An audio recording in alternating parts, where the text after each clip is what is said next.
Of our lives, it is probably one of the most prone areas to stress and fear and anxiety. Of course, also in some cases to joy and fulfillment. Depending on the energy and thought behind it. Right, but probably more than almost any other part of our lives. We often talk about relationships. That's certainly an area where people either draw great happiness or great sadness and pain.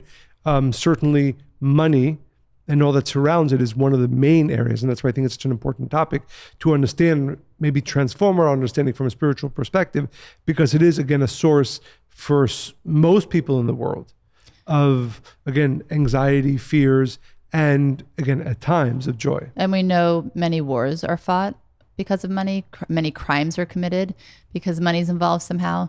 And also we have this false belief system that something is better because it's more expensive. Like, on this show, again, with Abigail, they showed 2 t-shirts that were identical. Same color, same size, same saying on the shirt. And one was $12.99, the other one was $36. So which one is better? You would assume the more expensive one is because maybe the material was softer, or just because it's more expensive, it must be, if it's worth more, then it's better, which again is not true. So just some statistics about stress that money causes. In APA's latest Stress in America survey, they found out that 72% of Americans reported feeling stressed about money at least sometime in the prior month. According to the 2021 Capital One CreditWise survey, 73% of Americans rank their finances as the most significant source of stress in their life. 73% is a lot. 70% of married couples argue about money, ahead of fights about household chores, togetherness, sex, snoring, and what's for dinner. 64% of couples without children under 18 argue about money, while 80% of couples with children younger than 18 argue about money. So clearly we need to get around this. I think also we need to look at our own unique psychology around money, because I think everybody has a different relationship with it.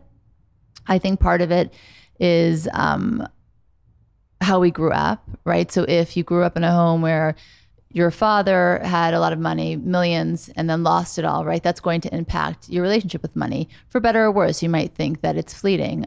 Even if a grandfather, right, he was a great entrepreneur and he lost it all on some gamble, then maybe that would create for the rest of the family to be really selective and very tight with money as a result. I would say that I would separate 2 things out. One is things that actually happened. The second part of that is what people's emotional reaction to it was.